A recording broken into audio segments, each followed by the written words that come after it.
19వ కీర్తన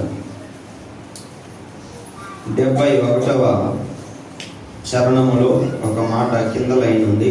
నేను చదువుతాను, అందరూ పలకండి. శ్రమ నొంది ఉండుట నాకు మేలాయను. మరొకసారి, శ్రమ నొంది ఉండుట నాకు మేలాయను. హల్లెలూయా. ఈరోజు శ్రమ ద్వారా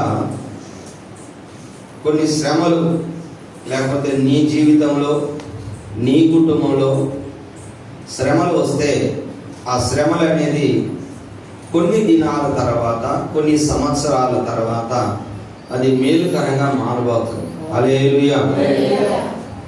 అంటే మనము ప్రభువు నమ్ముకుంటే శ్రమలు రావు అనేది బైబిల్లో లేదు. ప్రతి మానవుడికి, ప్రతి సేవకుడికి, ప్రతి విశ్వాసికి ఏమొస్తాయంటే శ్రమలు వస్తాయి. శ్రమలు వచ్చినప్పుడు నువ్వు ఒకటి గుర్తుపెట్టుకోవాలి, నీకేదో మేలు దేవుడు దాచి ఉంచాడు అని నువ్వు నమ్మాలి. హల్లెలూయా. శ్రమలు వచ్చినప్పుడు ఏం చేయాలి? శ్రమలో భక్తులు ఏం చేశారు? పరిశుద్ధ గ్రంథములో శ్రమలు వచ్చినప్పుడు వారు ఎలా స్పందించారు, వారు చేసిన పనులు మనం కూడా చేయాలి. దావీదు భక్తుడు అంటాడు, నాకు శ్రమ కలగ మునుపు నేను దారి తప్పితిని, శ్రమ కలిగినప్పుడు నేను విధేయుడైతిని. హల్లెలూయా. ఇంకోటి, శ్రమ రావటం వల్ల దేవుడి శక్తి ఏమిటో నీకు అర్థమైంది. చప్పట్లు కొట్టాలి. హల్లెలూయా.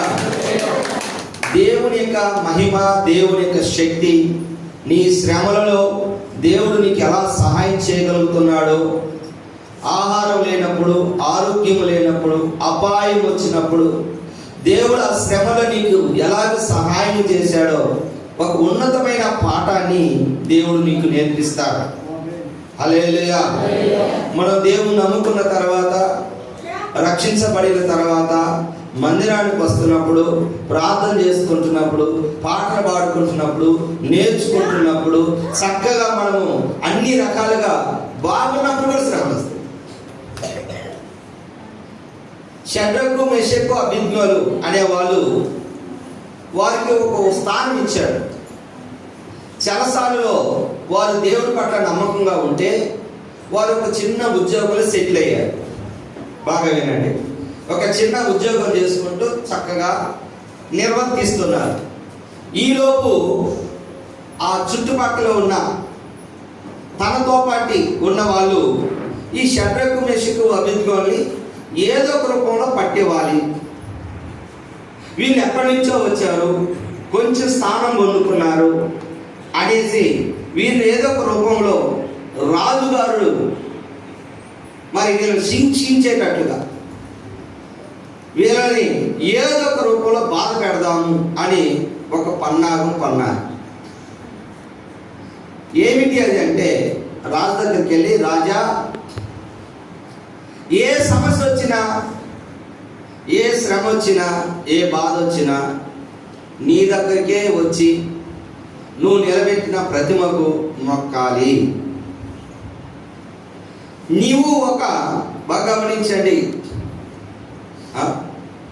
ఒక ప్రతిమను నిలబెట్టి 30 దినాలు నీ దగ్గరికే రావాలి అని అన్నప్పుడు వారిలో 3 యవన బిడ్డలు ఆ ప్రతిమకు మొక్కలేదు. బాగా వినండి. రాజుగారు నిలబెట్టిన ప్రతిమకు మొక్కలేదు. చుట్టుపక్కల అన్నారు, ఒక్కసారి మొక్కితే ఏమైందయ్యా, మీరు ప్రాణాపాయం నుంచి బయటపడతారు కదా, మరి తప్పించుకుంటారు కదా, మీరు కూడా ఎంతోమంది ఉన్నారు, అనేక మంది దేవుని నమ్ముకున్న వాళ్ళు ఉన్నారు, వాళ్ళు కూడా అలాగ చేస్తున్నారు, మీరు కూడా చేయొచ్చు కదంటే మేము చెయ్యము అన్నారు. చేయమన్నప్పుడు అది రాజు దగ్గర తీసుకెళ్ళారు. ఇప్పుడు వీళ్ళు భక్తి ఎంతో, వీళ్ళ శక్తి ఎంతో, వీళ్ళు నిజంగా దేవుడి మీద ఆధారపడతారా, నిజంగా యేసయ్యని ఆరాధిస్తారా, లేకపోతే ఏదో మాటలు చెప్తున్నారా? చాలా మంది మాటలు చెప్తారు, ఏమని, మేమంతా ఇంత అంటారు. తీర శ్రమ వచ్చినప్పుడు కనపడదు. శ్రమ వచ్చినప్పుడే, ఎలాంటి శ్రమ అంటే ఒక అనారోగ్యం వచ్చినప్పుడు, ఒక వ్యాధి బాధ వచ్చినప్పుడు, చివరికి మంచం మీద ఉన్నప్పుడు కూడా నీ నోట్ల నుంచి ఏ మాటలు వస్తాయి? ఇప్పుడు ఈ ముగ్గురు రాజు ముందు నిలబడితే, సరే మీరు బయట ఎలా మాట్లాడారో ఇప్పుడు మీకు ఒక అవకాశం ఇస్తున్నాను. ఏమిస్తున్నాను? మీకు ఒక అవకాశము ఇస్తున్నాను. మీరు ఇప్పుడు ఆ బొమ్మకు మొక్కండి, ఆ ప్రతిమకు మొక్కండి, దాని ముందు సాష్టాంగ పడండి, దాన్ని పూజించండి అన్నప్పుడు గుర్తుపెట్టుకోండి, రాజా మేము నువ్వు నిలబెట్టిన ప్రతిమకు మేము మొక్కం. మమ్మల్ని రక్షించుటకు ఆయన సమర్థుడు. అయినా రక్షించకపోయినను మేము మొక్కము. హల్లెలూయా. బాగా గమనించండి. ఆ మాటకి అతడు ఏమైపోతాడు? ఉగ్రుడు అవుతాడు, బాగా కోప్పడతాడు. కోప్పడి బలిష్టమైన మనుషులు పట్టుకొని అగ్నిగుండాన్ని ఎన్నిసార్లు 7 చేశాడు. ఇప్పుడు ఒక 4 కట్లు అనుకోండి, అట్లా 4, ఇంకా దానికి 7 రెట్లు. బాగా గమనించండి. 10 కట్లతో మండుతుంది అనుకో, 7 అంటే 70 కట్లు వేసినాడు. ఇంకా మండటానికి కిరసనాలు పోసారో, కిరోసిన్ పోసారో, నూనె పోసారో, నెయ్యి పోసారో, మొత్తానికి ఏం చేశారంటే అగ్నిగుండాన్ని 7 వేసారు. 7 వేస్తే భయపడ్డారా? వీళ్ళు బాధపడ్డారా? ఏడ్చారా? నీకు ఇంత శ్రమ వచ్చినప్పుడు దేవుడు ఎక్కడున్నావాడిని ప్రశ్నిస్తున్నావా? ఎక్కడున్నాడు దేవుడు? అగ్ని మండుతుంది, వాన ఉరుములు మెరుపులతో వాన పడేయచ్చు కదా. నువ్వు అనుకున్నట్టు ఉండదు భక్తి. నువ్వు అనుకున్నట్టు ఉండదు భక్తి. దేవుడు ఎక్కడున్నాడు అని ప్రశ్న అడుగుతున్నావా? లేకపోతే దేవుడి కొరకు నిలబడుతున్నావా? వారు హ్యాపీగా భయపడలా, కాళ్ళు చేతులు పట్టుకుంటున్నాయి, హ్యాపీగా ఉన్నారు. హల్లెలూయా. కాళ్ళు చేతులు కట్టేస్తున్నారు, పట్టుకున్నారు, కాళ్ళు చేతులు కట్టారు. ఇసిరేసేటప్పుడు ఏమైనా ఇదిలించుకుంటారేమని కాళ్ళు చేతులు కట్టేశారు. కాళ్ళు చేతులు కట్టిన తర్వాత ఏం జరిగింది? ఇసిరి అగ్నిమండలో ఇసిరి వేసినప్పుడు, ఇసిరి వేసిన వాళ్ళకంట ఆ యొక్క అగ్ని యొక్క ఆ తీవ్రత, ఆ మంట, ఆ సెగ వాళ్ళకి తాకి ఏమైపోయారు? వాళ్ళు కాలిపోయారు. వాళ్ళు ఏమైపోయారు? కాలి. పడిన వాళ్ళు మాత్రం ఏమైపోయారు తెలిసిన? ఆ మంట వాళ్ళకున్న కట్లను ఏం చేసింది? కాల్చి వేసింది. చప్పట్లు కొట్టండి. వాళ్ళు హ్యాపీగా ఇప్పుడు దేవుని యొక్క దూతతో కలిసి ఏం చేస్తున్నారు? అగ్నిగుండంలో పాటలు పాడుకుంటున్నారు. చప్పట్లు కానీ అగ్ని 7 అయినాడు. అగ్ని బలం వాళ్ళని సల్లా చేసింది. ఎప్పుడు దేవుడు నీకు సహాయం చేస్తాడంటే, ఇదిగో ఇక నువ్వు పడిపోతున్నావు అంటున్న సమయంలో దేవుడు తన దైవికమైన హస్తం చేత నిన్ను నిలబెడతాడు. ఈరోజు గుర్తుపెట్టుకో, శ్రమలో పీక్ స్టేజ్కి వెళ్ళిన తర్వాత ఏంటండి, కొంతమంది మేము ఆత్మను రక్షించాలి అనుకుంటారు. కొంతమంది వాస్తవమే, శ్రమ వచ్చినప్పుడు ఎలాగ మనం రక్షించగలము? ఒక యవనస్తుడంట, నేను కూడా ఆత్మను సంపాదించాలి అనుకున్నాను. ఏమనుకున్నాడంటే, ఆత్మను సంపాదించాలి, నేను కూడా సేవ చేయాలి, నేను పెళ్లి చేసుకోకుండా సేవ చేయాలి, ఆత్మను సంపాదించాలి, ఎవరు వెళ్ళిన చోటుకి వెళ్ళాలి. ఎవరన్నా యవనస్తులారా, సేవకి వెళ్ళాలంటే ఎవరు లేని చోటుకి వెళ్ళండి. చప్పట్లు పెట్టండి. హల్లెలూయా. ఉన్న వాళ్ళ దగ్గర నువ్వు పోయేది ఏమండి? ఉన్న వాళ్ళ దగ్గర నువ్వు పోయేది ఏంటంటే, 2004వ సంవత్సరం నేను ఈ ఏరియాకి వచ్చినప్పుడు ఒక సంఘం లేదు. అది నిజంగా దేవుడు నన్ను పిలిచిన పిలుపు. హల్లెలూయా. ఈ సేవకు ఈ యవనస్తుడు కూడా ఎక్కడికి వెళ్ళాలి అనుకున్నాడంటే, ఆఫ్రికా దేశానికి వెళ్ళాలి, అడవుల్లో చేయాలి. మనుషులు తినే వాళ్ళ దగ్గరికి వెళ్ళాలి, అక్కడ చేయాలి సేవ. ఏ కోరిక అండి! ఈరోజు నీకు ఒక కుమారుడికి, నీ కుమార్తెకి ఎలా ఉండదో తెలుసునా? అబ్బా నా కుమారుడు ఇంజనీర్ కావాలి, డాక్టర్ కావాలండి. వాడు డాక్టర్ కాడు, చివరికి మా తాత అనేవాడు మా వాడు కలెక్టర్ కావాలండి, చివరికి కండక్టర్ కూడా కాదు. ఏం కాలేదండి? కలెక్టర్ కావాలనుకున్నాడు, ఏమయ్యాడు? ఏమీ కాల. మీరు అనుకోవటం తప్ప ఏం వండుదాడు. దానికి ఒకటి ఉంటుంది, ఊరగా కలెక్టర్ ఉద్యోగాలు వస్తాయి అనుకున్నాయింది. అంతకంటే సేవ ఇంకా కష్టం. హల్లెలూయా! గొప్ప సేవ చేయాలి అని అనుకొని స్తుతి గుడికి పెట్టించుకొని మంచి బ్యాగు గీగు సర్దుకొని అందరూ చెప్తున్నారంట, అది ఉంటావా అన్నాడంట. ఉండేదేంటి, నన్ను మీరు రెచ్చగొడుతున్నారా అన్నాడంట. లేదు ఉంటాను అన్నాడంట. సరే బ్యాగు తీసుకొని వెళ్తున్నాడంట, ఆటోలో పోతున్నాడంట. ఆ రైల్వే స్టేషన్కి వెళ్ళి ఆ తర్వాత షిప్లో వెళ్ళిపోయి ఓడలో ప్రయాణం చేసి మొత్తానికి నేను అక్కడికి వెళ్ళిపోవాలని మంచి హుషారు మీద వెళ్తున్నాడు. పోతుంటే ఈయన ఆటోనే యాక్సిడెంట్ అయ్యింది. ఎవరు? ఆ యవనస్తుడు ఆటో యాక్సిడెంట్ అయిపోయి డ్రైవర్ బాగున్నాడంట, కానీ ఈ యవనస్తుడు కాలు అంతవరకు తెగిపోయి కాలు పక్కన పడదాడు. కాలు మాత్రం తెగిపోయి పక్కన పడిపోయిందంట. ఇక సంఘస్థులు స్తుతి గుడికి పెట్టిన వాళ్ళు పరిగెత్తుకుంటూ వచ్చి అతన్ని తీసుకొచ్చి హాస్పిటల్లో చేర్పించి ట్రీట్మెంట్ ఇచ్చి 5-6 నెలల తర్వాత ఈ గాయం మారింది.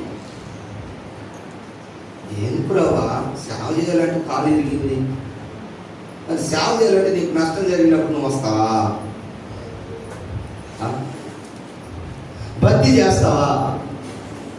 కన్నీళ్ళతో ప్రార్థన చేశానంట, ప్రభా ఒక్క కాలు 2 కాలు పోయినా పోతానయ్యా, నేను మాత్రం ఇక మారను. నాకు అర్థమైంది, నన్ను నువ్వు పుట్టించుకునేది దేనికో తెలుసిన?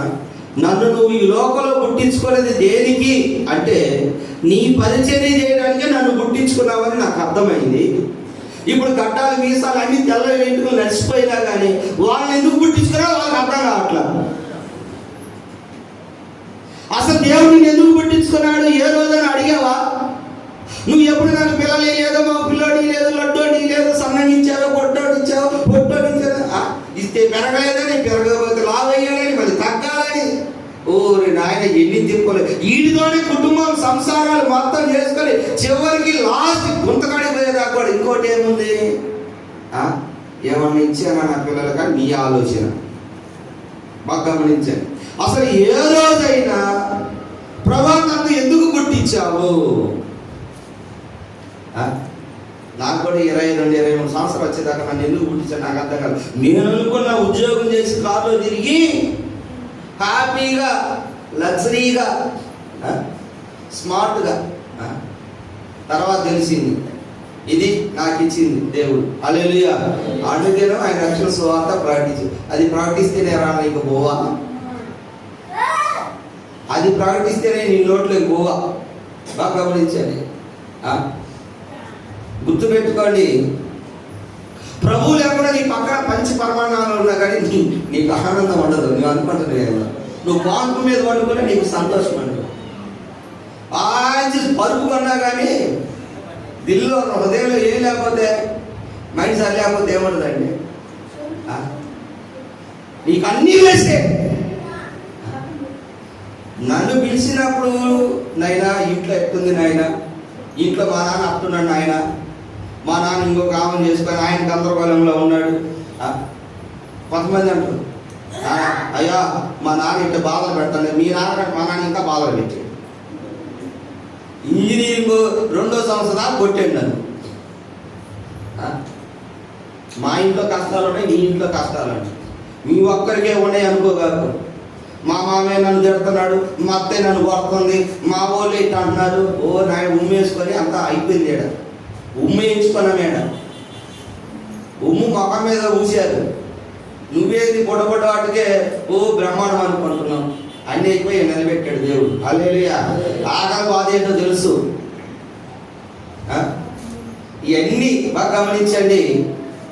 ఈ యవనస్తుడు కాలు దిగి అక్కడ ఉన్నప్పుడు ఏడుస్తూ కన్నీళ్లతో అడిగాడంట, ప్రభా నేను సేవకు వెళ్తానయ్యా. హల్లెలూయా. నేను సేవకు వెళ్తానయ్యా, పరిచర్యకి వెళ్తానయ్యా అని. అప్పుడు వాళ్ళు పక్కన పాప యవనొస్తుంది కదా, యవనొస్తులకి ఏమంటుందో తెలిసిన, కాలు పోతే ఇంకోటి ఉంది. ఏ కాలు?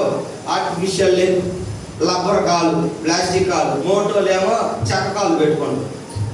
చిన్న బస్తాల్లో చూసి ఒక ఆయన చెక్క కాలు పెట్టుకున్నాడు. అబ్బా ఇది బాగుంది, ఉత్తమమైన పని, బాగా గమనించండి.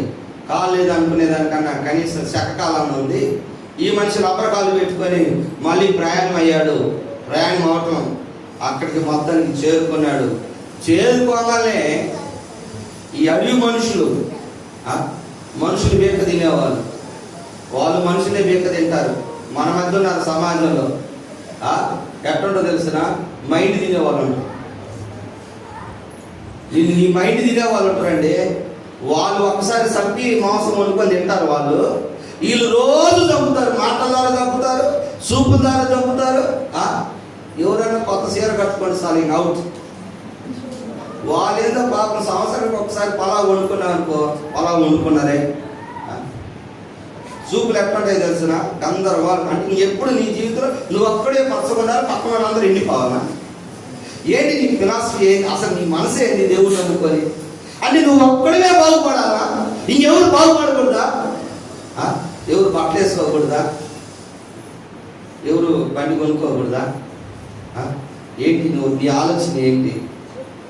గమనించండి. చాలా మంది మనుషులు అనకూడదు కానీ అడవి మనుషుల కంటే కూడా హీనంగా ఉన్నారండి. ఇంట్లో పోతే భార్యని ఏడిపించడం. కన్న తల్లి నన్ను కన్నదే 9 నెలలు మోసిందే, ఊడికి చేస్తే ఈరోజు నేను ఇంత పెద్దోళ్ళు అయ్యానని ఇంగిత జ్ఞానం కూడా ఉంటుంది. ఒక్కొక్కరు కాలుతో తల్లి గొంతు మీద పెడుతున్నారండి, కాలు తీసుకెళ్ళి కన్న తల్లుల మీదే.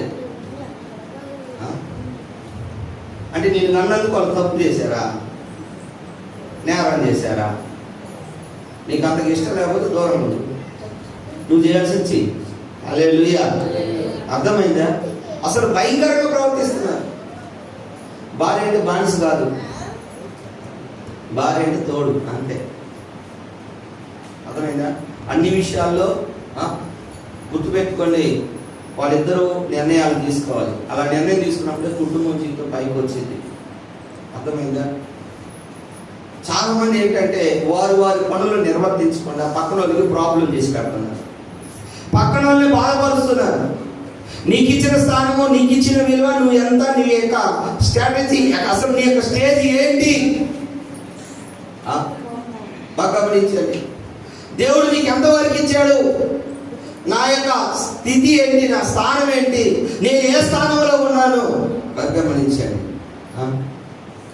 స్థానాన్ని మారామంటే మనకి ఇబ్బందులు వస్తాయండి. తండ్రిగా ఉన్నవా తండ్రిగానే ఉంది, హల్లెలూయా. తల్లిగా ఉన్నవా తల్లిగానే ఉంది, హల్లెలూయా. తల్లిదండ్రులు బాగా గమనించండి, తల్లిదండ్రులుగానే పిల్లలకు ఉండాలి. ఎట్లా ఉండాలండి తల్లిదండ్రులు? పిల్లలకి ఎట్లా ఉండాలి? తల్లిదండ్రులే మందు తాగరా, సిగరెట్లు తాగరా అని నేర్పిస్తే వాడు తల్లిదండ్రురా? లేకపోతే ఏంటి వాళ్ళు ఏంటంటే తల్లిదండ్రులు అనేవాళ్ళు గైడ్గా ఉండాలి, గైడెన్స్గా ఉండాలి, పిల్లలు వాళ్ళకి లోబడాలి. గమనించండి. అలాగే ఫ్యామిలీలో ప్రతి ఒక్కరు వారి ధర్మాలు నిర్వర్తించాలి. నీ ధర్మం నువ్వు నిర్వర్తించకపోతే నీ కుటుంబంలో సమస్యలు వస్తాయి, శ్రమలు వస్తాయి. వారు ఆ యవనస్తుని పట్టుకున్న వాళ్ళు ఏంటంటే వాళ్ళకి ఏ నాగరికత తెలియదు, అనాగరికులు వాళ్ళు. అంటే నాగరికత లేదు, మంచి బట్టలు లేవు. వాళ్ళు ఏంటంటే కొట్టుకొని తిన్నామా, చంపుకొని తిన్నామా, అది ఒక్కడే తెలుసు వాళ్ళకి. నలుగురు పట్టుకున్నారంట యవనస్తుని, చెయ్యి ఒకరు, కాలు ఒకరు, మళ్ళొక చెయ్యి ఒకరు, కాలు ఒకరు, తలకాయ ఒకరు, అందరూ ఇక్కడ పట్టుకున్నారంట. ఈలోపు ఆ ప్లాస్టిక్ కాలు పట్టుకున్న ఆయన ఆ గూడియానికి నాయకుడు అంట. బాయ్, నేను మీ అందరికంటే పెద్ద, నేను ముందు కాలు పట్టుకొని తింటాను అన్నాడు. సరే పట్టుకొని అదే రోడ్డు గుడి వచ్చింది. ఏం కాదు అది? ప్లాస్టిక్ కాలు, రబ్బర్ కాదు. పట్టుకొని లాగానే నోట్లో పెట్టి నవ్వుతున్నాడు అంట. నవ్వుతునేసరికి ఆయనకి రుచి లేదంటే పసి లేదంటే అందరికి ఇచ్చిన తల ఒక మొక్క. ఓరి మనిషి కాదు నాయన, ఇదేదో జంతువు, ఏ రుచి పసి లేనివాడు మనకి వదిలిపెడదాము అన్నారంట. హల్లెలూయా. వదిలిపెట్టి వాళ్ళ దగ్గరే ఉండి వాళ్ళని మార్చి సన్నాన్ని కట్టాడు, చప్పట్లు కట్టాడు. హల్లెలూయా. కాలు విరగటమే మేలాయిను, కాలు పోవటమే మేలాయిను. ఏదండి, కాలు పోతే మేలా కాదా? నువ్వేది ఏది గందరగోళం ఏడుస్తున్నావు, ఏంది అల్లాడిపోతున్నావేది, ఎర్మమైపోతున్నావే, నాకే లోకంలో వచ్చినాయి అనుకోగలరు. గుర్తుపెట్టుకోండి, బైబిల్లో ఈ దానియేలు గ్రంథం 3వ అధ్యాయంలో ఈ షడ్రకు మేషకు అబేద్నెగోలకి ఆ శ్రమ రావటం వల్ల ఏమైందో తెలిసిన 30వ వచనంలో వారి స్థానము రాజుగారు పెంచాడంట. హల్లెలూయా. ఏం చేశాడండి? అధికారం ఇచ్చాడు, గొప్ప స్థానం ఇచ్చాడు, ప్రజల్ని ఏలే స్థానం ఇచ్చాడు. గుర్తుపెట్టుకోండి, షడ్రకు మేషకు అబేద్నెగోలు అన్నారు, అబ్బా నిజంగా ఈ అగ్నిగొండ రావటమే మనకు మేలైందిరా, మన పోస్ట్ పెరిగింది. ఎవరైనా ఆఫీసులో నిన్ను తిడుతున్నారా, అరుస్తున్నారా, గుర్తుపెట్టుకో, నీకు అప్పుడే ప్రమోషన్. హల్లెలూయా. వారు ప్రార్థన చేస్తే ప్రమోషన్ రావు, శ్రమలు వస్తే ప్రమోషన్ అవుతాయి. హల్లెలూయా. శ్రమలు వస్తేనే ప్రమోషన్లు వస్తాయి, గుర్తుపెట్టుకోండి. ఒక మూర్ఖుడైన భర్త, నువ్వు ఆదివారం వెళ్తావా అని చెప్పేసి బూట్కి వెళ్తుంది అన్నాడు. ఎవరిని? భార్య. బూట్కి వెళ్తుందంటే ఆ ముక్కు నోరు చెదిరిపోయే రక్తం కాదు, ఆ రక్తం బూట్ కాళ్ళ మీద పెట్టి ఆ భార్య కచ్చిని తీసుకొని తుడుస్తా. ఇప్పుడు నిన్ను నీ భర్త కొట్టాడంటే 100 పూలు పోతాయి.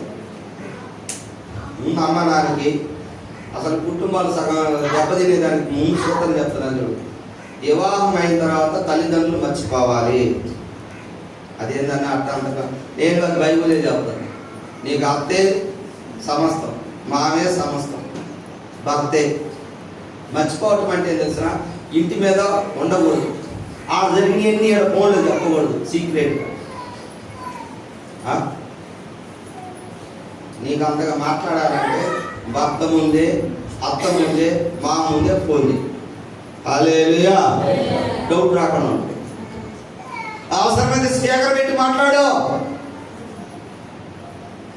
ఈ తల్లిదండ్రులు మామూలు కాదు, వీళ్ళు మామూలు కాదు, వీళ్ళే నిప్పు పెట్టేది సగం జనాన్ని. వీళ్ళు ఏ టైంలో అల్లుడు ఉన్నాడా, ఏ టైంలో మామూలుడా, వాడు ఎక్కడికి వెళ్తారా, ఏం చేస్తారా ముందు వాళ్ళు కనుక్కొని ఆ టైంలో వీళ్ళు ఫోన్ చేస్తారు. నేను కుటుంబాలు దీవించాలి. మీరు మళ్ళా కష్టాలు, మనం కూడా కష్టాలు పండిద్దాం. మనం ఎన్నో కష్టాలు పడి కదండి పైకి వచ్చింది. ఊరకు వచ్చిన పైకి నీ కాడికి వస్తే రూల్ మార్చుకుంటాం. ఏంది రూల్ మార్చగా? బాగా గమనించండి, రూల్ మార్చవద్దు దయచేసి. యోబు గారికి కూడా శ్రమలు వచ్చాయి. హల్లెలూయా. బైబిల్లో ఎక్కువ శ్రమలు అనుభవించిన వాడు ఎవరు? యోబు గారే. యోబు శ్రమలు అనుభవించాడు. ఏమంటాడండి? చూడండి, యోబు గ్రంథం 1వ అధ్యాయంలో ఆ యొక్క వాళ్ళ భార్య వచ్చి అంటది, ఏమంటది? అయ్యా దేవుని సమస్తం పోయిందే అంటే, మరి దేవుడు ఇచ్చినప్పుడేనమ్మా, దేవుడు తీసుకున్నప్పుడు కూడా మనం దేవుని స్తుతించాలి కదా. 19:2-10 చూడండి. అందుకతడు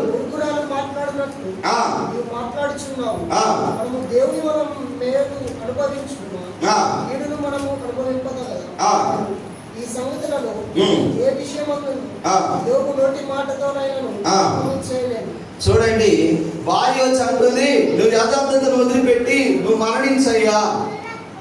ఈ శ్రమలు మనం తట్టుకోలేము. 7 మంది మగ పిల్లలు చనిపోయారు, 3 ఆడపిల్లలు చనిపోయారు, 7,000 గొర్రెలు పోయాయి, ఆస్తులు పోయాయి, అంతస్తులు పోయాయి, చివరికి బూడిదలో కూర్చున్నావు. అమ్మా ఏమనుకోవద్దు. ఎవరైనా మన ఇంట్లో ఈ లోకాన్ని విడిచిపెట్టి పోయారనుకోండి, చర్చికు రాకుండా ఉండగాకండి, బాధపడండి, ఆడవండి, కన్నీరు దాల్చండి, కానీ వాళ్ళే మన జీవితం కాదు. ఎప్పుడు మెంటల్గా ప్రిపేర్ అవుతూ ఉండాలి. హల్లెలూయా.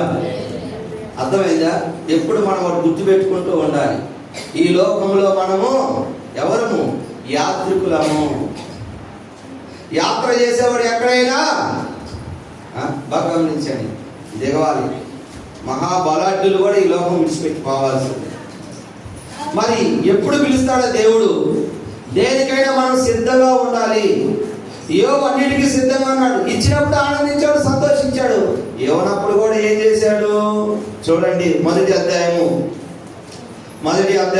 21వ వచనములో, నేను నా తల్లి గర్భం నుండి దిగంబరనై వచ్చి తిని దిగంబరన ఎక్కడికి తిరిగి వెళ్ళదును.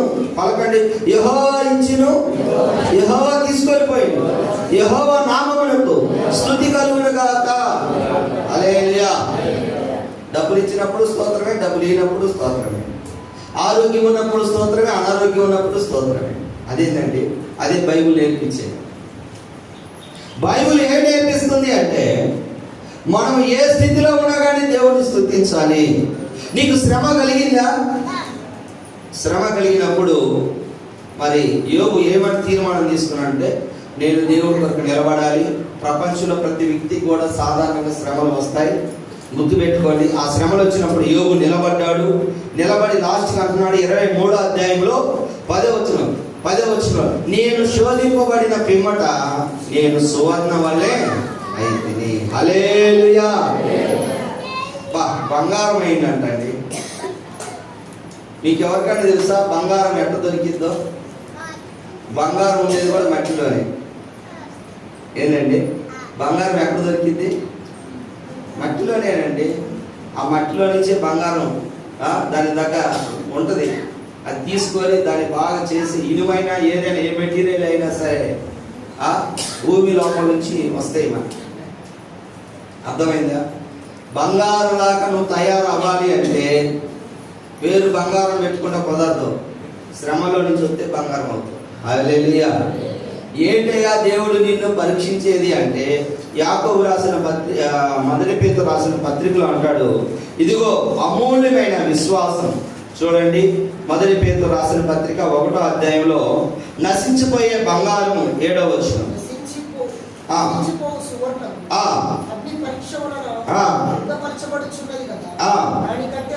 దానికంటే అమూల్యమైన మీ విశ్వాసము నిలిచినదై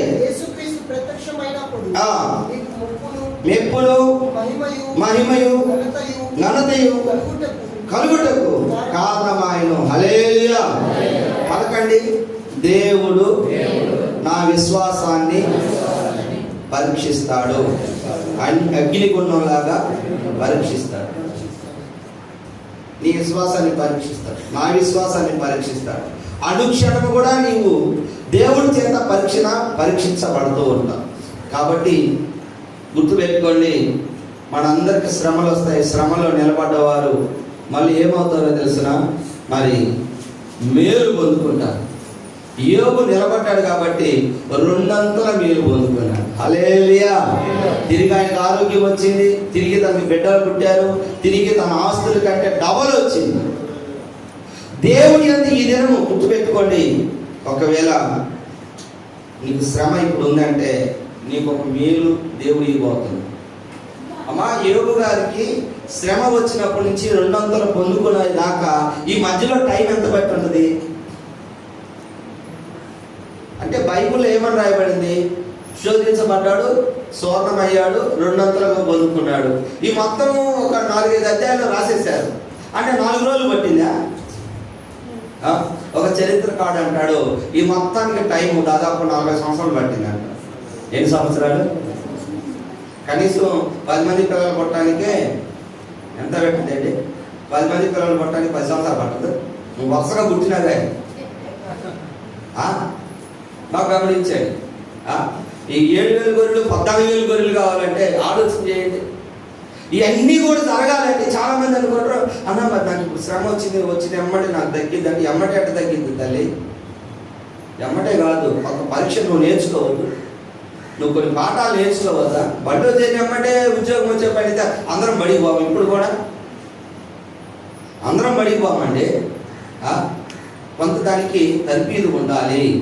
కొంత సమయం తీసుకుంటా ఉంది. బాగా గమనించండి. శ్రమలో మనం ఏం చేయాలి బాగా గమనించండి. ఈ శ్రమలో బాగా గమనించండి, శ్రమ రావడం మనకు మేలే. కొన్ని దినాలు, కొన్ని సంవత్సరాలు బాగా గమనించండి, మన శ్రమలు అనుభవించాలి. ఇజ్రాయేల్ ప్రజలు మరి ఇటుకలు తయారు చేయడంలో ఎంత శ్రమ పడ్డారు. ఆ తర్వాత దేవుడు వాళ్ళని బయటికి తీసుకొచ్చాడు. బయటికి తీసుకొచ్చినప్పుడు సంఖ్యాకాండము 13వ అధ్యాయం 13వ అధ్యాయం 27-28 వచనాల్లో ఏమన్నాడు తెలుసా? మీకు నేను కానాను దేశాన్ని ఇస్తాను అన్నాడు. హల్లెలూయా. ఏమి ఇస్తానన్నాడండి? కానాను దేశాన్ని ఇస్తాను అన్నాడు. కానాను దేశంలో 7 జాతులు ఉన్నారండి. కానానీయులు, ఎబూసీలు, పెరిజీవులు, హివ్వీలు, మరి ఇలాగా హిత్తీలు, అమోరీలు, ఫిలిస్తీన్లు, మొత్తం 7 జాతులు ఉన్నారు. అందుకని మోషే గారు 12 మందిని పంపించి, గోత్రానికి ఒకరిని పంపించి, ఆ ఊరు ఆ ప్రదేశం ఎలాగుంది అంటే వాళ్ళు వచ్చి చెప్పిన మాట ఏంటో తెలిసిన, అది పాలు తేనెలు ప్రవహించే దేశము. సభలో కొట్టాలి. హల్లెలూయా. దేవుడు మీకు పాలు తేనెలు ప్రవహించే దేశాన్ని ఇస్తాను అన్నాడు. ఇస్తానన్నప్పుడు మరి మధ్యలో ఏం జరిగింది? అమ్మా, దేవుడు పలానా కానాను దేశాన్ని మీకు ఇస్తాను అన్నాడు. మీరు వెళ్ళి స్వాధీనపరచుకోండి అన్నాడు. అక్కడ ఎవరు ఉన్నారు? 7 జాతులు రాక్షసులు లాంటి మనుషులు ఉన్నారు, బలాఢ్యులు ఉన్నారు. వీళ్ళు చూస్తే మిడతలాగా ఉన్నారు. వాళ్ళ ముందు వాళ్ళు ఒక్కొక్కరు అజానుభావులాగా ఉన్నారు. వాళ్ళు చూసి కొంతమంది భయపడ్డారు కూడా. కానీ గుర్తుపెట్టుకోండి, కానాను దేశం కావాలంటే ఇజ్రాయెల్ ప్రజలు చేయాల్సిన పని ఏంటి తెలిసిన? పలకండి, యుద్ధం చేయాలి. ఏం చేయాలి? యుద్ధం చేయాలా లేదా? దేవుని తోడుగా ఉంటాడు, మీరు యుద్ధానికి వెళ్ళండి అన్నాడు. నువ్వు కూడా యుద్ధం చేయాలి. నీ సమస్యతో, నీ శ్రమతో ఏం చేయాలి? యుద్ధం చేయాలి. నేను యుద్ధం చేయను ప్రభా, నాయన అమ్మో భయం వేస్తుంది అనుకున్న వాళ్ళు ఆ 10 మంది ఏమైపోయి తెలిసిన? మరి ఉగ్రత పాలయ్యారు.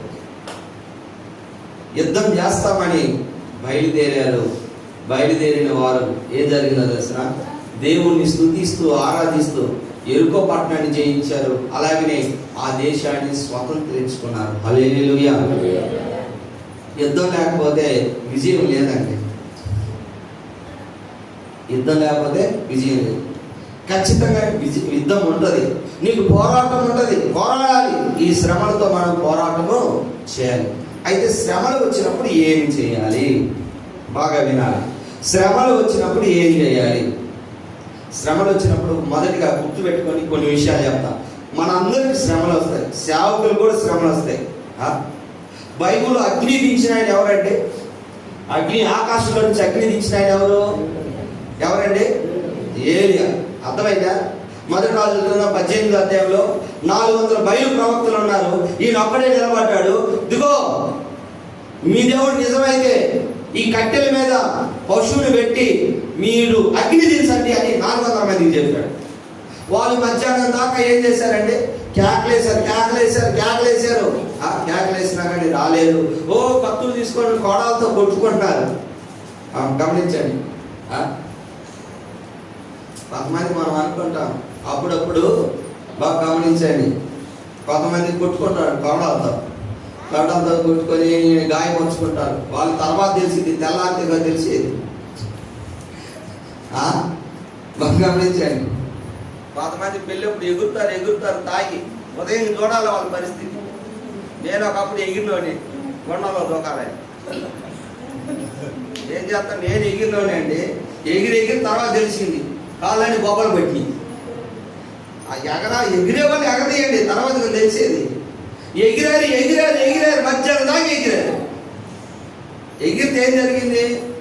రానే వీళ్ళైతే పోసుకుంటారు.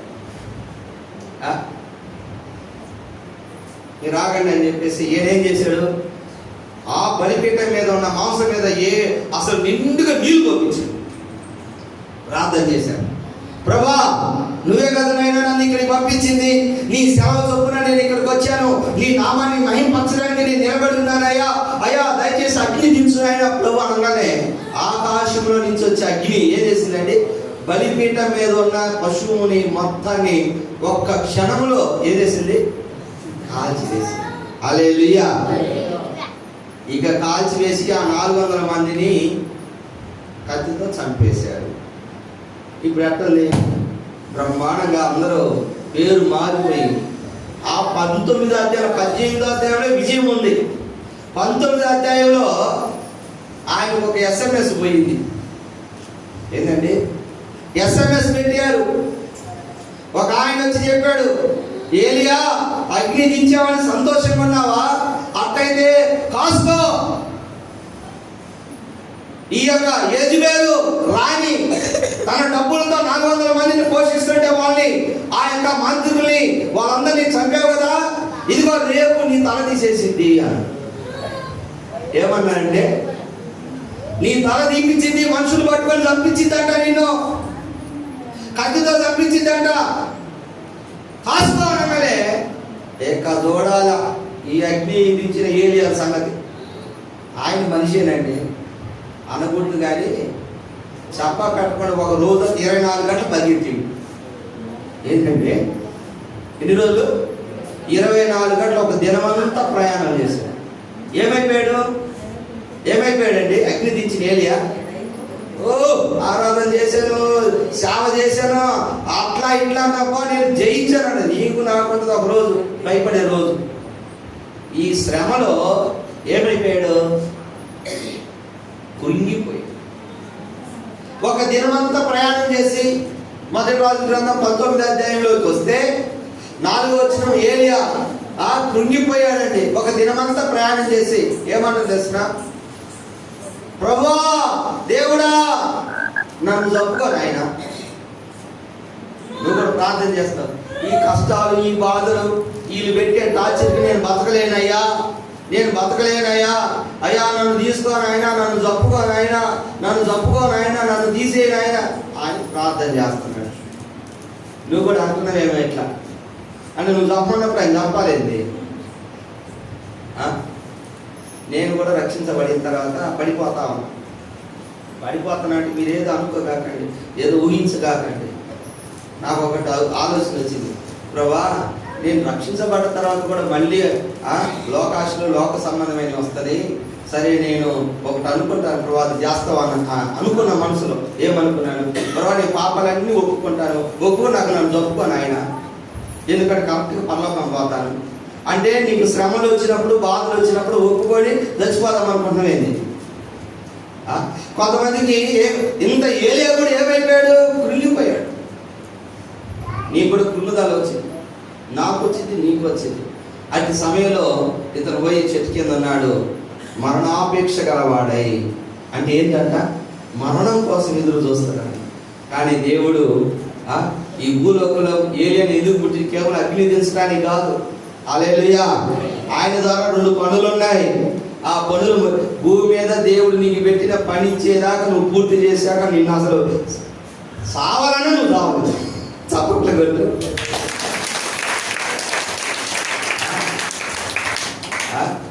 యోనా తిరిగి వెళ్ళిపోతున్నాడు. ఎక్కడి నుంచి? నినివే నుంచి నేను తర్షీషు వెళ్తానన్నాడు. సముద్రంలో తుఫాన్ వచ్చింది.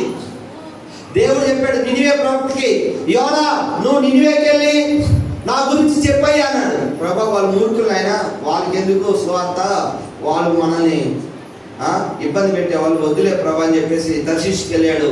తర్షీషుకి వెళ్తే ఏమొచ్చింది? సముద్రంలో ప్రయాణం చేస్తుంటే గొప్ప తుఫాన్ వచ్చింది. ఆ తుఫాన్ వచ్చినప్పుడు వస్తువులన్నీ సముద్రంలో పడేశారు. అక్కడ ఉన్న వాళ్ళందరూ అనుకుంటున్నారు ఎవరి వల్ల ఇది వచ్చింది, ఈ విపత్తు ఎవరి వల్ల వచ్చింది, ఈ ఆపద ఎవరి వల్ల వచ్చింది, ఈ కష్టం, ఈ శ్రమ ఎవరి వల్ల వచ్చింది అని అనుకుంటుంటే అందరూ చూడండి, యోనా ఏం చేస్తున్నాడండి? కమ్మగా నిద్రపోతున్నాడు. కొంతమంది శ్రమలు వచ్చినా కానీ నాకు ఎందుకు నిమ్మకు నీరెత్తున్నాడు, తల కింద చేయి పెట్టుకొని హ్యాపీగా నిద్రపోతారు. కొంతమంది అన్నారు, ఎందుకయ్యా తాగామంటే శ్రమలు ఎక్కువైనా ఫుల్గా తాగి పండుకున్నా, తాగి పండుకుంటే ఉదయాన్ని దక్కుతాయా? ఉదయాన్ని దొక్కుతాయండి? పక్కన నుంచి హ్యాపీగా నిద్రపోతుంటే ప్రవక్తను ఏమన్నారు వాళ్ళు? ఓయి నిద్రపోతా. అబ్బా శ్రమ వచ్చినప్పుడు నిద్రపోతే ఎట్టండి? తుఫాను భయంకరమైన తుఫాను, నేను కమ్మగా నిద్రపోతున్నాడు, టికెట్ తీసుకున్నాడు, రిజర్వేషన్ చేయించుకున్నాడు, హ్యాపీగా ఉంది అనుకున్నాడు. వెంటనే నిద్రపోతా అనగానే లేచాడు. ఎవరు అంటే వాళ్ళు చెప్పడం మామూలు చెప్పలేదండి. ఆ కొటేషన్ చదివితే మైండ్ బ్లో అయిపోయింది. అసలు ఏమన్నాడు తెలిసిన? భూమిని ఆకాశాన్ని సృష్టించిన, ఆ మాట చదవండి. ఎవరు నువ్వు? ఏంటి నీ పని? ఎక్కడి నుంచి వచ్చావు? ఏ ఊరు నీది? అసలు ఎవరివి? ఆ మాట యోనా గ్రంథం 1వ అధ్యాయంలో చదవని ఎవరైనా తీసుకు. నేను హెబ్రీయుడును, సముద్రమును సృష్టికర్త అయిన ఆకాశమందున దేవుడైన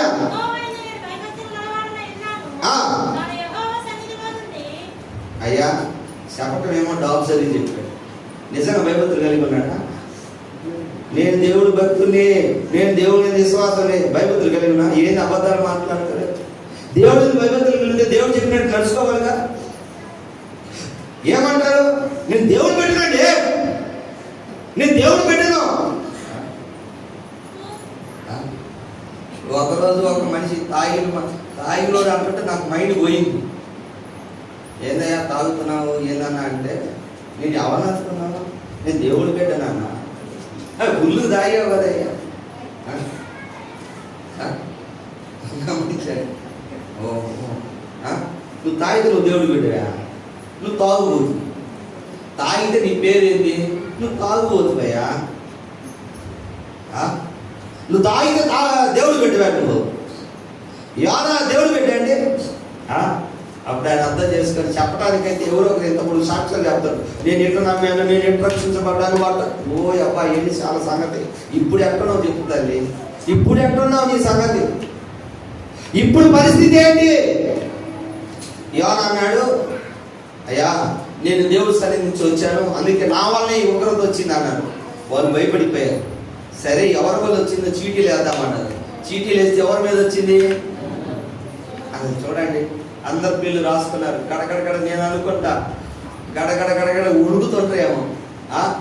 చీటీ యోనా మీద పడితే యోనా ఏమన్నాడండి? నన్ను ఎత్తి ఏమన్నాడు? నన్ను ఎత్తి సముద్రం వేయండి, మీరందరూ బతుకుతారండి, నేను చచ్చిపోతే మీరు బతుకుతారన్నాడు. కానీ అంటే ఇంతటితో అయిపోయింది అనుకునేది. యోనా నేను చచ్చిపోవాలంటే చచ్చిపోతావా? సముద్రంలో ఎత్తి సముద్రంలో వేస్తే చేప చేసిందండి, మత్స్యము. పెద్ద చేప వచ్చి నీళ్ళలో పడంగానే వచ్చి అమాంత మింగింది. చప్పట్లు కొట్టండి.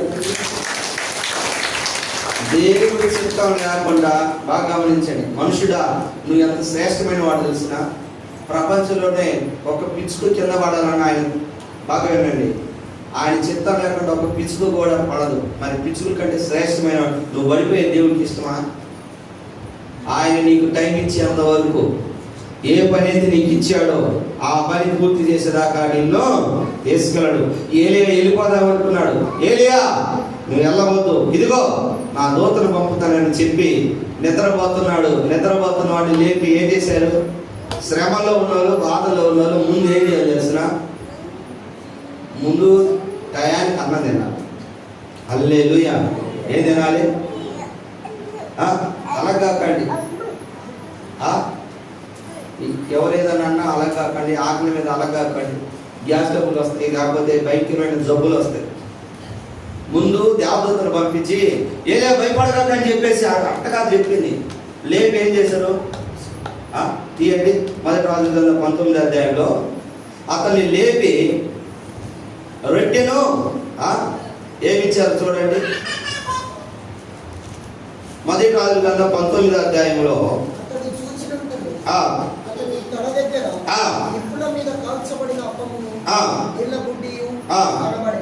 హల్లెలూయా. రొట్టె నీళ్ళు ఉన్నాయండి. అమ్మా, ఈ బాధలో శ్రమలో ఉన్న వాళ్ళకి మీరు ఫోన్ చేసి అడగాల్సింది ఏంటో తెలిసిన? టయానికి భోజనం చేయాలి అన్నట్టు. హల్లెలూయా. అన్న వాళ్ళు అసలే శ్రమలో ఉన్నారు కదా, వాళ్ళు ఎట్టానో అనుకుంటున్నారు అన్నాడు. మీరంటే మీరే కొనుక్కొని తీసుకోండి. వాళ్ళు ఉడుకోరు. బాగా గమనించండి. పోయినోళ్ళు పోయారు, ఉన్నామని కాపాడుకున్నాం. వీళ్ళు కూడా పోదామని ఇది వాళ్ళ కన్నాలు పెట్టకుండా పోయినోళ్ళు ఎట్లా పోయారు. ఉన్నోళ్ళని కాపాడుకోవాలంటే వాళ్ళకి అంత టయానికి అన్నం పెడితే వాళ్ళు ఉంటారు. లేదంటే వాళ్ళు కూడా వెళ్ళిపోతారు. అప్పుడు నువ్వు ఏడుస్తావు. మొదటిగా ఏం చేయాలి అంటే, మొదటిగా వాళ్ళకి మంచిగా మాట్లాడి వాళ్ళకి భోజనం పెట్టాలి. ఆ తర్వాత కూడా మళ్ళీ ఇదే ప్రాసెస్. మళ్ళీ ఏం చేశాడు, మళ్ళీ భోజనం పెట్టాడు. ఈసారి 40 దినాలు ప్రయాణం చేసి దేవుని కొండకి, మరి హోరేబు కొండకి వచ్చి దేవుడు అక్కడ అతనితో మాట్లాడాడు. హల్లెలూయా. ఏం మాట్లాడాడు తెలిసిన? నువ్వు ఎక్కడికెక్కడ పోతే కుదరదు, మళ్ళీ నువ్వు దేవుడి దగ్గరికే రావాలి. హల్లెలూయా. ఎక్కడికి రావాలండి? 11వ వచనంలో చూడండి.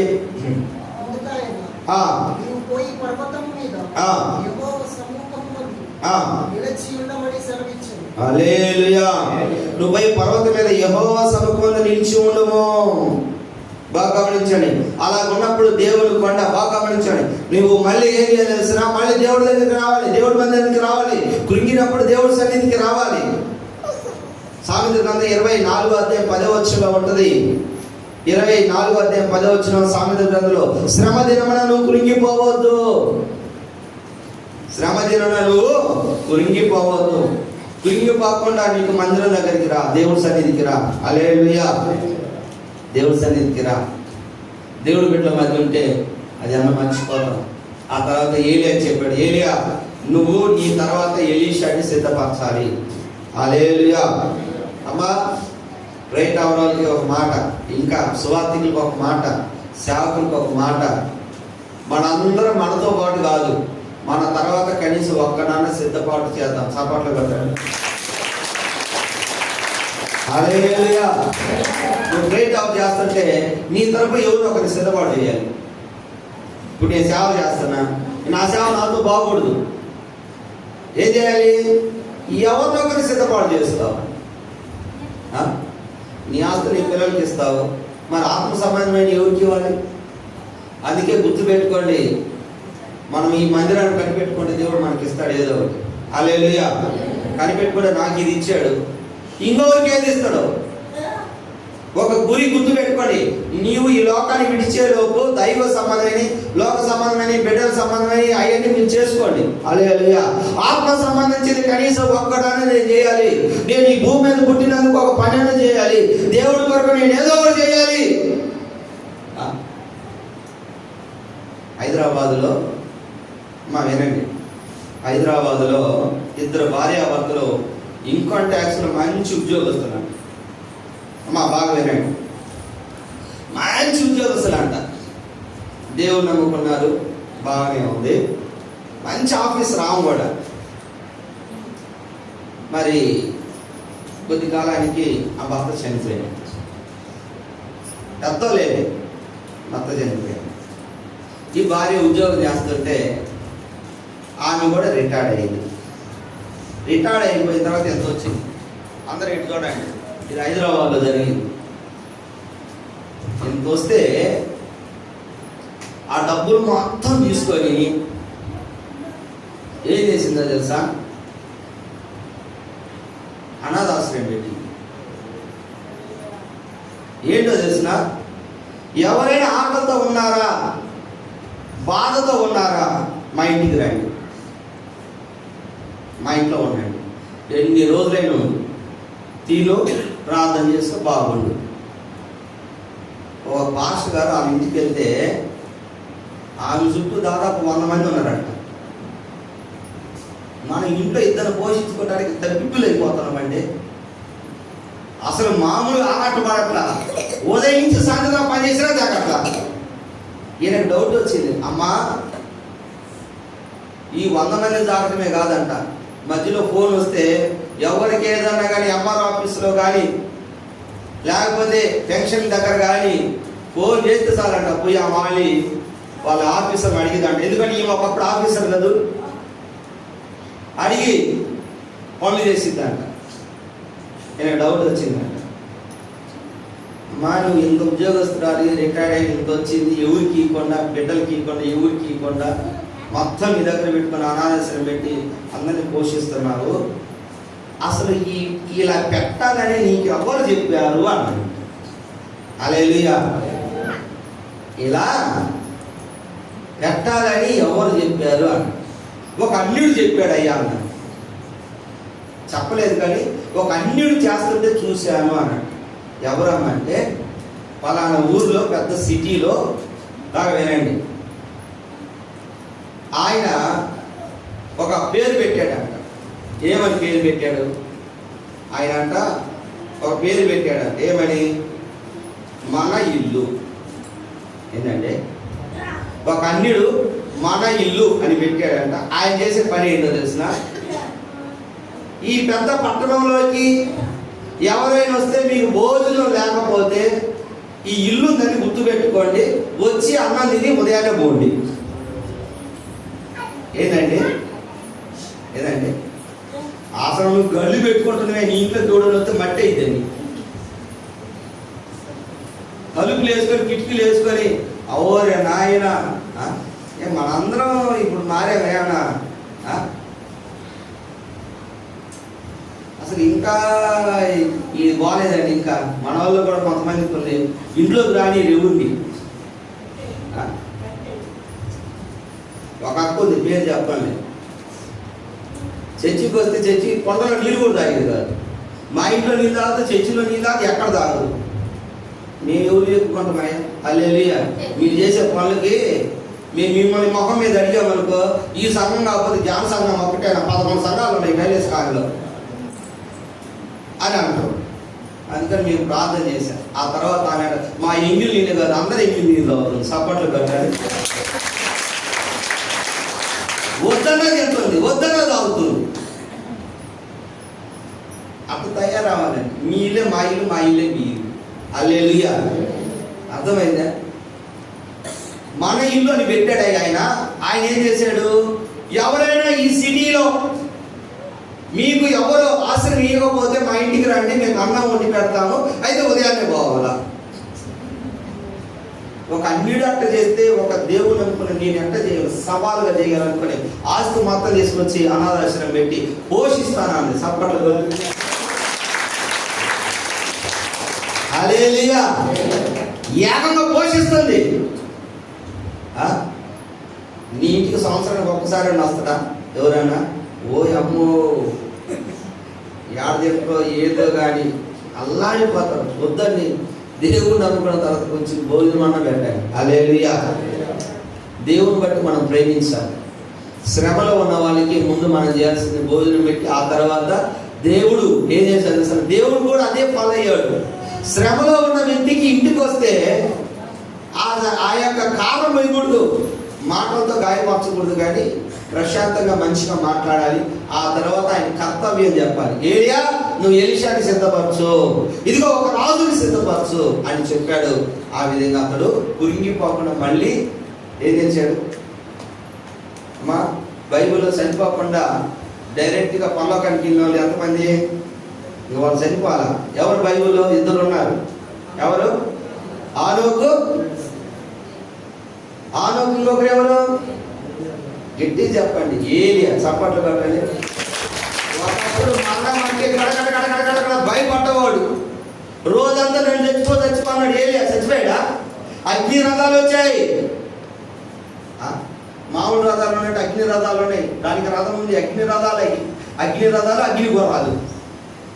కొత్త ఏదైనా ఫిక్షన్ కాదు, ఏదో యానిమేషన్ కాదు, ఏదో సెల్ ఫోను షర్ట్ వేసుకొని, మా షర్ట్ కాకపోయినా పెద్ద టీ షర్ట్ వేసుకొని, లేకపోతే కోట్ వేసుకొని హీరోయిన్ పక్కన నిలబడ్డట్టు. మన పిల్లలు ఒక ఇంటికి పోతే బాలకృష్ణ పక్కన నిలబడున్నాడు ఒక మనిషి.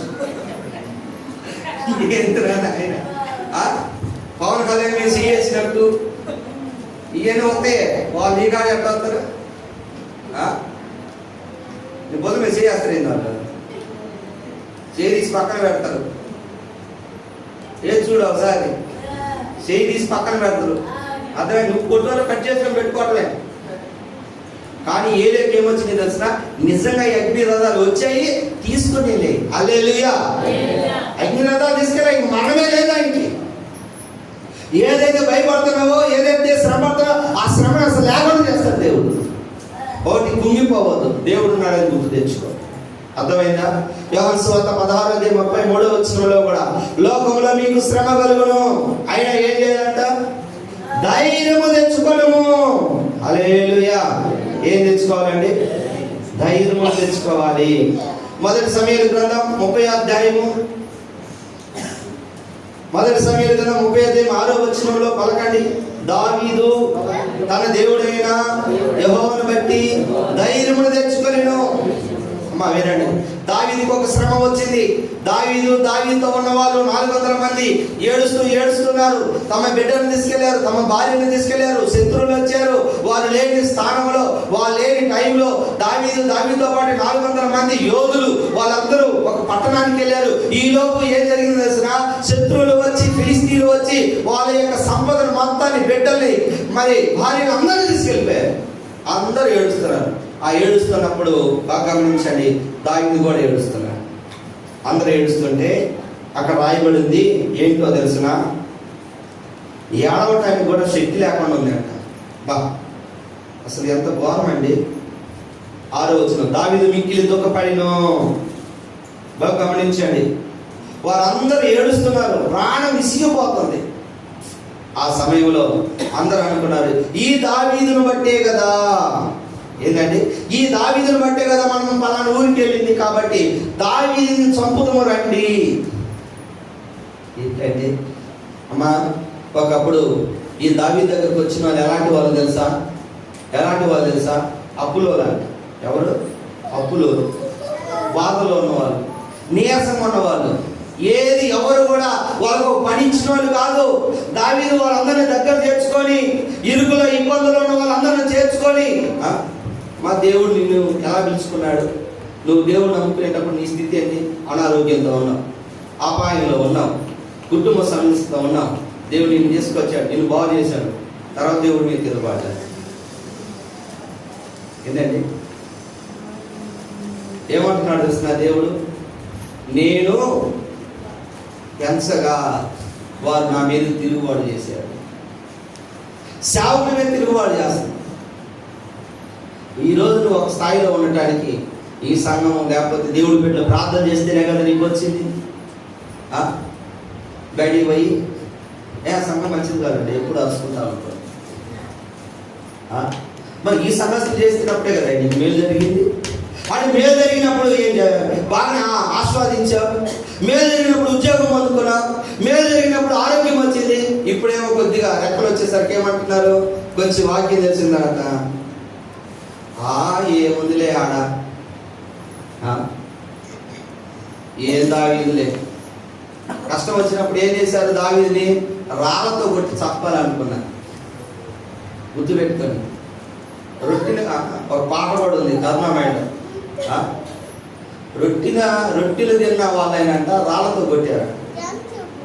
ఏదంటే ఎవరిని కొట్టింది? యేసుప్రభువుని. దేవుడే బాగా గమనించండి, రొట్టెలు పంచితే ఆ రొట్టెలు తిన్న వాళ్ళే చివరికి ఏమైపోయారు? రాళ్ళతో పట్టడానికి ఇష్టపడ్డారు. ఇప్పుడు దావీదు కూడా గుర్తుపెట్టుకోండి, జీవితంలో నువ్వు ఎవరికైనా మేలు చేసినా, నువ్వు ఎన్ని చేసినా కానీ వాళ్ళ నుంచి నువ్వేది ఆశించవద్దు. ఎందుకు దర్శన వాళ్ళు చేయరు. పైకి వచ్చిన తర్వాత, కొంచెం డబ్బులు వచ్చిన తర్వాత మన మందిరాల్లో ఉన్నారు, అన్ని మందిరాల్లో ఉంటారు. ఏమి లేని స్థితిలో, దరిద్రత ఉన్న స్థితిలో ప్రార్థన చేసుకుని దేవుడే దాన్ని ఒక స్థాయి ఇచ్చినప్పుడు ఇక మందిరాన్ని కూడా చూడరు. అలాంటి వాళ్ళకి దేవుడే తగిన తీర్పు తీరుస్తాడు. నువ్వు ఒక స్థాయికి వచ్చిన తర్వాత నువ్వు మర్చిపోకూడదు. హల్లెలూయా. ఈరోజు హోసన్న మందిరం కానీ పెద్ద పెద్ద సంఘాలు మరి కోట్లు పెట్టి కడుతున్నారంటే వారికి ఎక్కడి నుంచి వచ్చింది డబ్బు? తెల్లలు ఇచ్చారా? యేసన్న గారు ప్రారంభంలో ఉన్న తల్లిదండ్రులు పుట్టిన బిడ్డలు సాఫ్ట్వేర్లు అయిపోయి పెద్ద పెద్ద ఉద్యోగాలు చేసుకొని పెద్ద పెద్ద వ్యాపారాలు చేసి వాళ్ళు కూడా ఉన్నత స్థితిలో ఉన్నప్పుడు అమెరికాలో ఉన్నది, ఇంగ్లాండ్లో ఉంది, కెనడాలో ఉంది, జపాన్లో ఉంది, ఎక్కడున్నా సరే వారు ఫోన్ చేసో లేకపోతే వారు ఈ మందిరానికి ఆ మందిరానికి సహాయం చేయడం వల్ల ఈరోజు లక్షల కోట్లు పెట్టి వాళ్ళు కడుతున్నారు. హల్లెలూయా. అర్థమవుతుందా? వాళ్ళు మర్చిపోరు. అలాగనే నీకు ఆత్మీయంగా అభివృద్ధి పరిచిన నీ సంఘాన్ని నువ్వు మర్చిపోవు. హల్లెలూయా. నా సేవ జీవితంలో నేను ఒకటి చెప్పాలి. ఏంటంటే మా సేవకుడు నన్ను, అయ్యా మీ కుటుంబ పరిస్థితిని బట్టి నువ్వు సేవ చేయొద్దు అన్నాడు. పాప ఆయనకి అంతవరకు నాలెడ్జి. సరే, నేను 3 సంవత్సరాల తర్వాత సేవకు వచ్చిన తర్వాత సేవలో మొట్టమొదటిసారిగా కోడి పెట్ట వచ్చింది. హల్లెలూయా. ఒక కోడి పెట్ట తెచ్చాను. కోడి పెట్ట తెస్తే ప్రార్థన చేసుకుని దేవుడు అన్నాడు, పోయి నీకు బాప్తిస్మం ఇచ్చిన ఆయనకి, అంటే నీ సేవకుడికి ఇచ్చిరాకు అన్నాడు. అసలు జనాలు గుర్తుందో లేదో, చేతిలో డబ్బులు పట్టడం ఆలస్యం. ఇంకా అప్పు ఎంత ఉంది, అప్పు ఎంత ఉంది?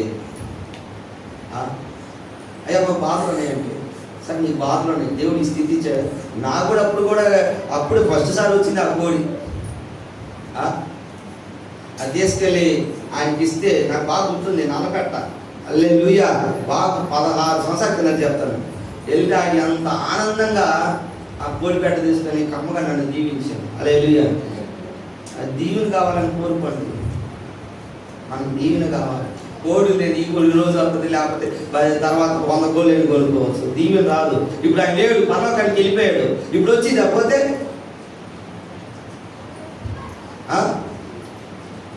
బాగా గమనించండి. ఆత్మీయ తల్లిదండ్రులు ఫోన్ చేశాన మాట్లాడి నువ్వేం కదా ఇంటర్నేషనల్ అయిపోయినట్టు కాదు.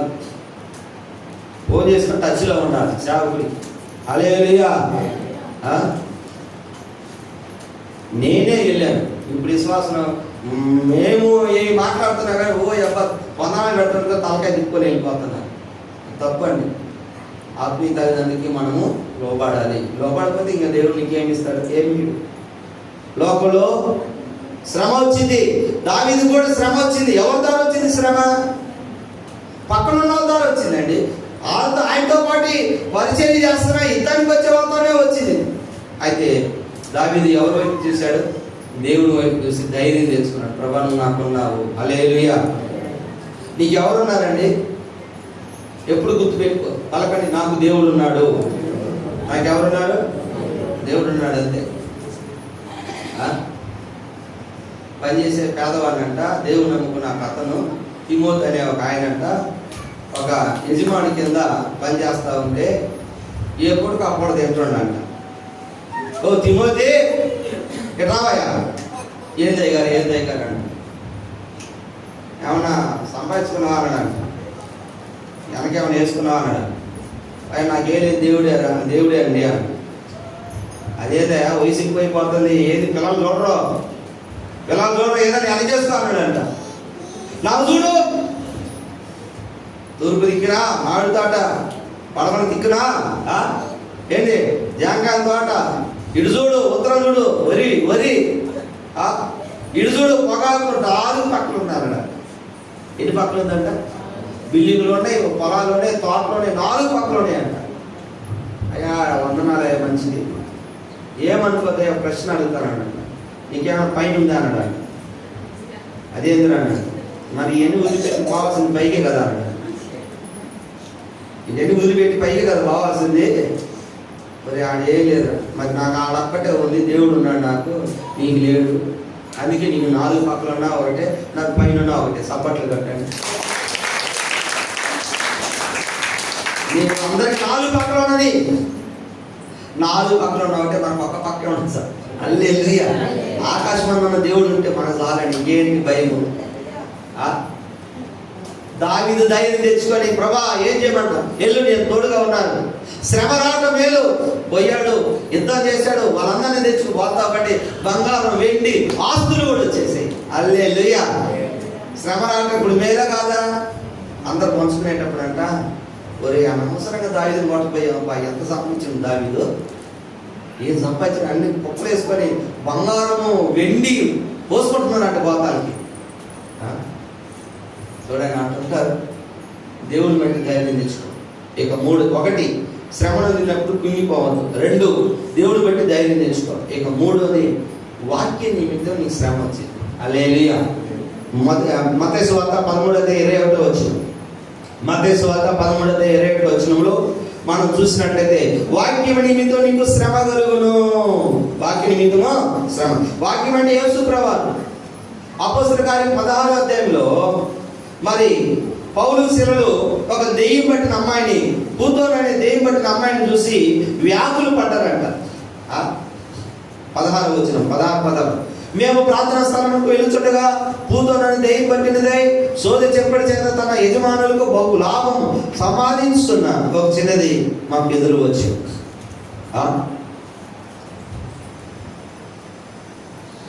అమ్మా నిజంగా బాగా గమనించండి. ఈ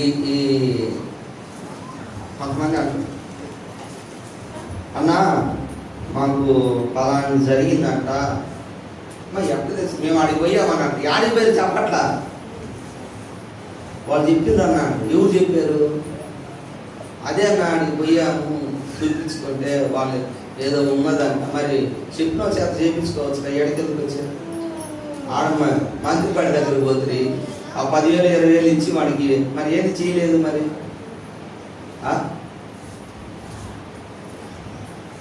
ఈ దెయ్యాలు కూడా చెప్తుంటాయి.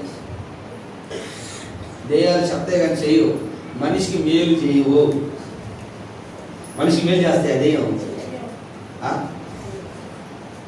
తేలు ప్రేమతో ఎత్తుకున్నామంటే చేతిలో తీసుకొని తేలు పుట్టింది.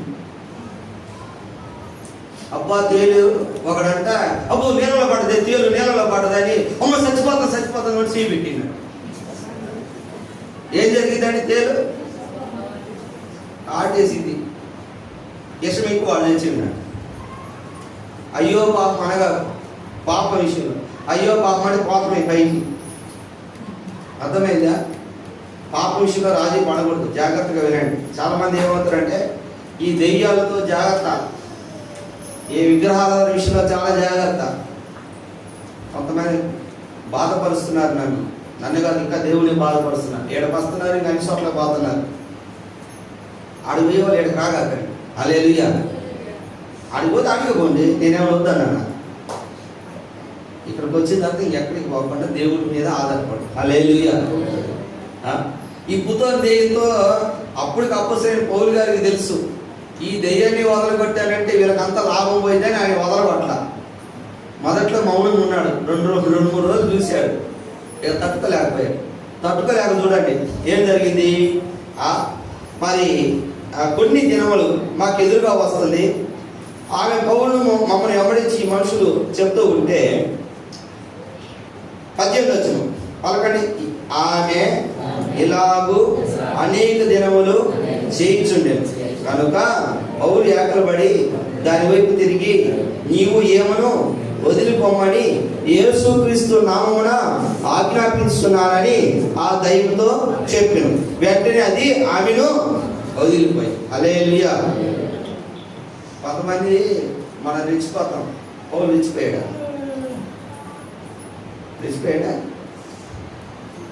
ఆయన లోపల క్యాలిక్యులేషన్ చేస్తున్నాడు. బాగా వినండి. ఏంటి క్యాలిక్యులేషను? నేను ఆ దెయ్యాన్ని కొట్టి వీళ్ళందరూ మామూలు కాదు, వీళ్ళందరూ మమ్మల్ని కొడతారు, మమ్మల్ని కొట్టే రకమే వీళ్ళు అనుకొని చూశాడు. ఇక నాకు ఏమన్నా సరే సమానం చేస్తాను అనుకున్నాడు. శ్రమ అనుభవించాలనుకున్నాడు. తెలుసు నువ్వు పలానా చూడకపోతే నీకు శ్రమే. నువ్వు దేవుడు వాక్యం నిమిత్తం వాక్యం పట్టుకొని వాక్యం చెప్తున్నావు అనుకో. కొంతమంది ఏమనుకుంటే బాగా గమనించండి, స్త్రీలు వాక్యం చెప్పకూడదన్నా. ఏందండి ఏం చెప్తారంటే, అమ్మా బైబిల్ బాగా అర్థం చేసుకోవాలి, సమయం సందర్భాన్ని బట్టి అర్థం చేసుకోవాలి. ఓ రీతి సంఘంలో డామినేటింగ్ చేస్తున్నారు వాళ్ళు. బాగా గమనించండి. ఇప్పుడు స్త్రీలో ప్రవక్త నీకు లేదు, ఉన్నారా లేదా? దెబోరా ఎవరు? ప్రవక్తిని. కొత్త నిబంధనలు అన్న ఎవరండి? ప్రవక్తిని. ప్రవక్త అంటే ఏంది? ప్రవక్తిని అంటే అర్థం ఏంది? ప్రవక్త అంటే దేవుడి సందేశాన్ని తీసుకొని చెప్పేవాడు. హల్లెలూయా. ఎవరండి? దేవుడి సందేశాన్ని తీసుకొని చెప్పి. స్త్రీ కూడా అంతే. అపోస్తలుల కార్యంలో ఉంది, ఏమన్నది? ఫిలిప్కి 4 కుమార్తెలు ఉన్నారు, వారు ప్రవచించువారు. చప్పట్లు కొట్టండి.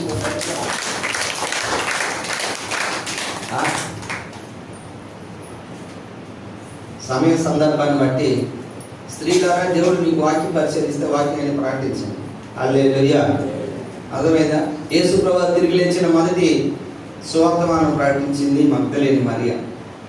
కొంతమంది ఏం చేస్తారు తెలిసిన, స్త్రీల వాక్యం చెప్తున్నారు అంటారు, ఎన్నెన్నో చెప్తుంటారు, దేవుడు వాక్యానికి ఆటంకం కలగజేస్తూ ఉంటారు. ఏదో నువ్వు వాక్యం చెప్పగలిగే దానికి అమ్మా వినండి, ఎవరైనా ఒక మనిషి వాక్యం చెప్పాలి అంటే ఎన్ని సంవత్సరాలు వెనక కష్టపడితే వచ్చింది? ఎవరికి వచ్చిందా? ఎవరికి వచ్చి వాక్యం చెప్పమని చెప్తాడా? ఒక స్త్రీ కానీ ఒక పురుషుడు కానీ వాక్యం చెప్పాలి అంటే కనీసం నాకు తెలిసినంత వరకు ఒక 5-6 సంవత్సరాలు పట్టింది. హల్లెలూయా, అర్థమైందా? కాబట్టి ఈ వాక్యాన్ని ప్రకటించినప్పుడు శ్రమలు వస్తాయి. అపోస్తలుడైన పౌలు గారికి శిలకి ఏం చేశారు? వాళ్ళు వచ్చి మా వ్యాపారాన్ని దెబ్బతీశారా అని చెప్పి ఏం చేశారు? వాళ్ళంతా కొట్టి చెరసాల చేశారు. బొండం అంటే కాళ్ళు చేతుల్ని వేడి వేసి, అంటే మీకు అర్థమే భాషలో చెప్తాను, ఆ రోజున చెక్కతో తయారు చేసిన మరి వేడీలు ఉండేవి. అర్థమైందా? అసలు భయంకరమైన బాధ వేదన చెరసాలో వేశారు.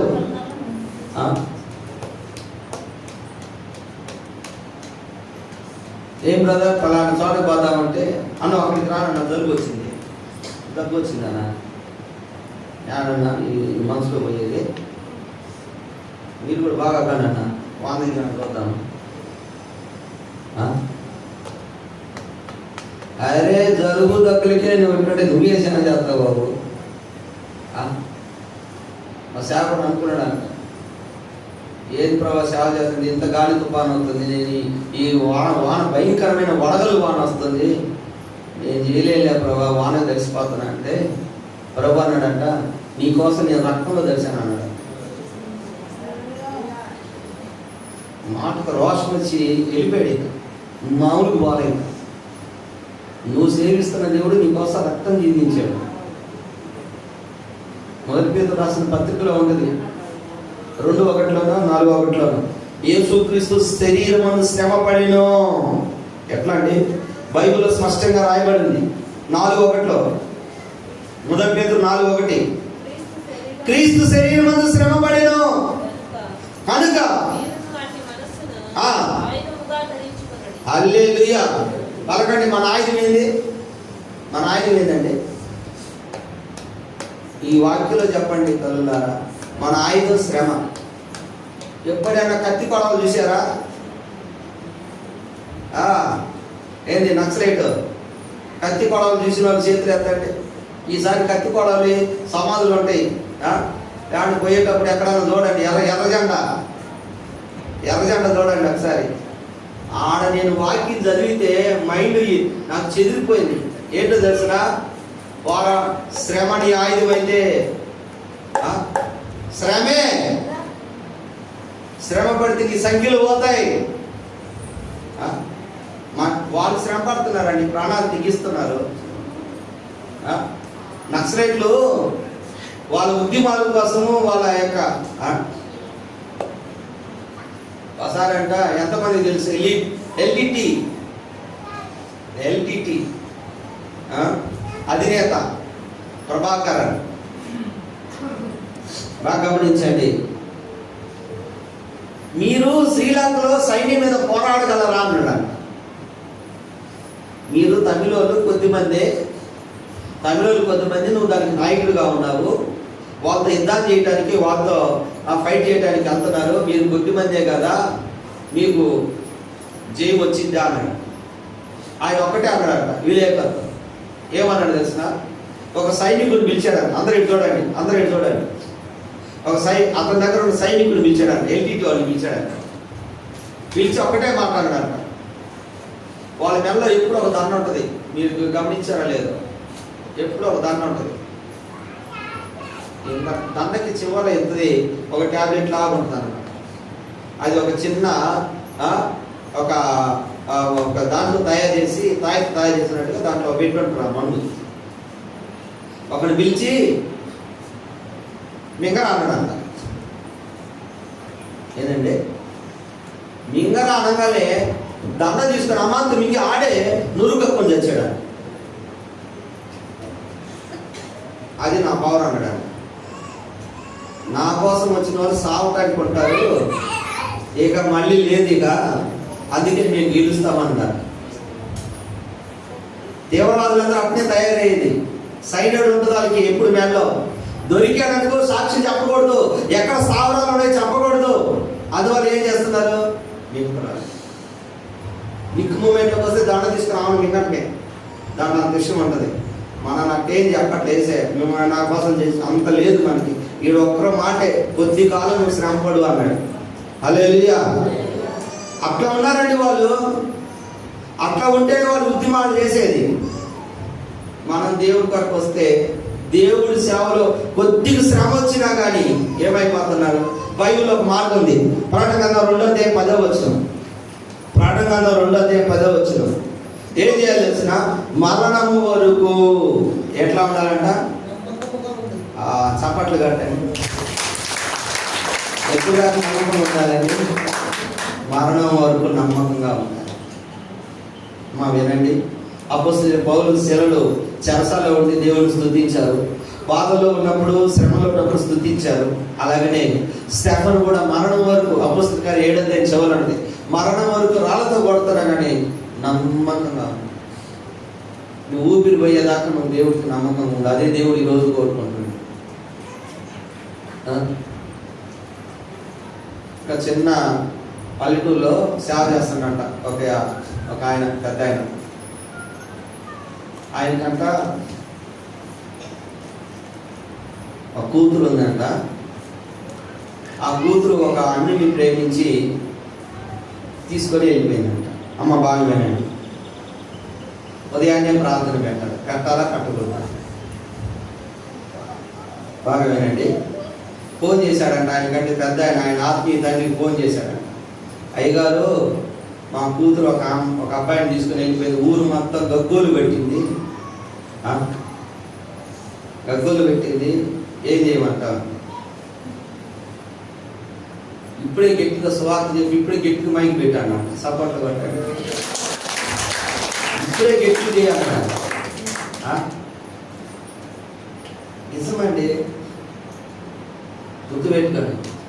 ఇంకేమొచ్చినా కానీ ఇంట్లో వాళ్ళు ఎక్కడన్నా యేసు ప్రభు సేవ చేసినంత కాలం యేసు ప్రభు తమ్ముళ్ళు నమ్మారా? ఒక్కడన్నా నమ్మాడా? కొంతమంది అంటారు, మా ఇంట్లో వాళ్ళందరూ మార్మల్స్ పొందితే, మా ఇంట్లో వాళ్ళందరూ నాకు సపోర్ట్ ఇస్తే, నీకు సపోర్ట్ ఇచ్చేదాకా నీకు వయసు అయిపోయింది.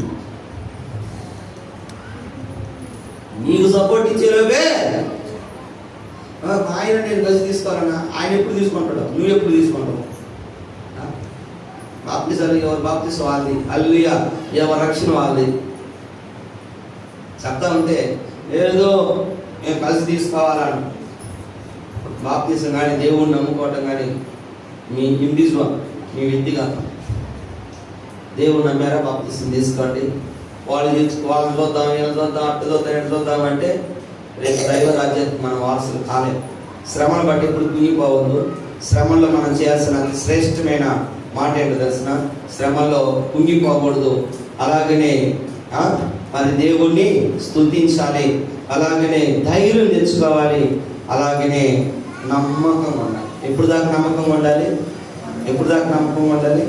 మరణము వరకు నమ్మకంగా ఉండాలి. మరణం వరకు నమ్మకంగా ఉండాలి. ఈ మధ్యలో నువ్వు మిస్ కావద్దు. దయచేసి యేసయ్య నీ కొరకు మరణించాడు, నువ్వు ఆయన కొరకు నమ్మకంగా ఉండు. దేవుడి ఈ మాటలు దీవించును గాక. ప్రార్థన చేసుకున్నాను. కళ్ళు మూసుకోండి, ప్రతి ఒక్కరు కళ్ళు మూసుకోండి.